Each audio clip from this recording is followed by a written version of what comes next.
1926년 2월 20일 미국 샌프란시스코에서 홀로 살던 클라라 뉴먼이 갑작스레 실종되는 사건이 발생합니다. 클라라는 지인들은커녕 가족들에게도 아무런 말도 없이 사라졌고, 그녀의 아파트에 방문한 경찰관들은 단순한 실종 사건이 아니라는 걸 알게 됩니다. 몸싸움의 흔적이 남아 있었지만 누군가 억지로 침입한 흔적과 도난 물품이 없었기에 경찰은 그녀의 주변 인물들을 조사했습니다. 하지만 별다른 원한도 없던 클라라였기에 특정할 만한 용의자는 나오지 않았습니다. 사건 발생 2주 후 인근 아파트에 사는 또 다른 여성이 실종되는 일이 발생합니다.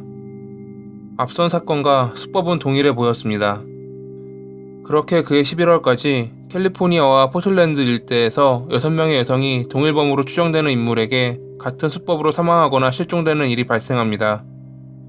그녀들의 공통점은 집을 새놨던 집주인이라는 점. 범인은 집을 보러 온 사람들 중 한 명일지도 모른다는 추측이 나왔으나 범인의 꼬리는 쉽게 잡히지 않았습니다. 현장에서 숨어있거나 도주하는 웃고 있는 낯선 사람을 보았다는 목격자들이 나타났고, 그들은 수상한 남성이 긴 팔과 큰 손을 가지고 있었다 증언했습니다. 언론에선 범인을 고릴라맨 또는 고릴라 킬러라 언급하기 시작했고, 경찰은 그를 잡기 위해 노력했지만 당시 수사로는 한계가 있었습니다.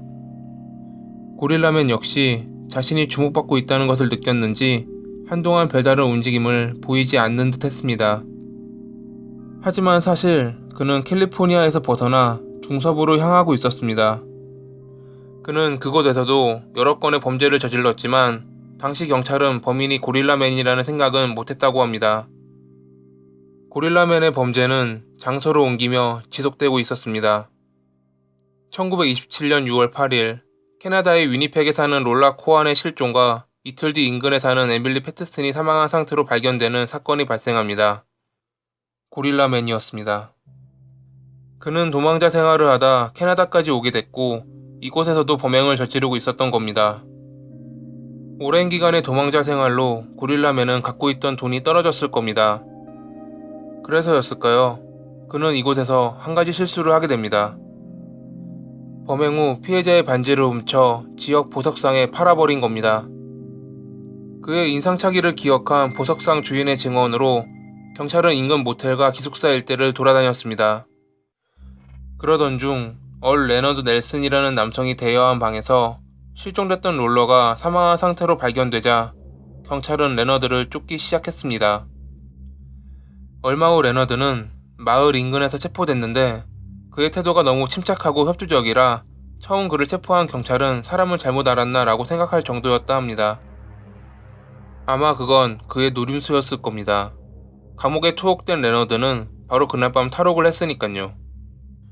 유력한 용의자의 어처구니 없는 탈옥은 당시 경찰로선 황당한 실수였기에 그들은 당황하고 있었습니다.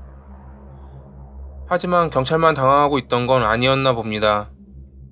레너드는 탈옥 후 열차에 몰래 탑승했는데 하필 그 열차가 범인 수송용 열차였던 겁니다.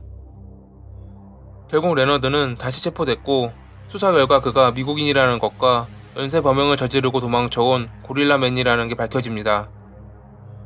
1897년 샌프란시스코에서 태어난 레너드는 15개월 만에 부모님을 여의고 할머니 밑에서 자라났습니다.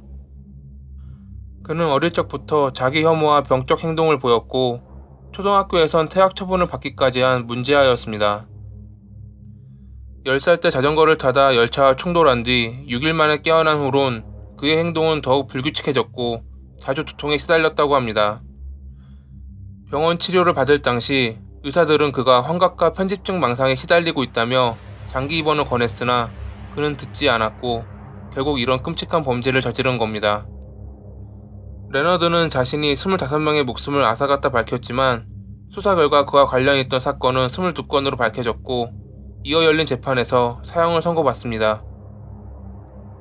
1928년 1월 13일 레너드의 형이 집행됐고, 그는 마지막으로 나를 부당하게 대한 자들을 용서한다 라고 말하며 생을 마감합니다. 자신의 쾌락을 위해 범행을 저질렀고 끝내 반성조차 하지 않은 레너드 넬슨. 그는 살아생전 연약한 여성만을 노린 겁쟁이였고, 마지막까지 자신의 범행을 타인들의 탓으로 돌리는 듯한 말을 하며 지옥으로 도망친 비겁자였습니다.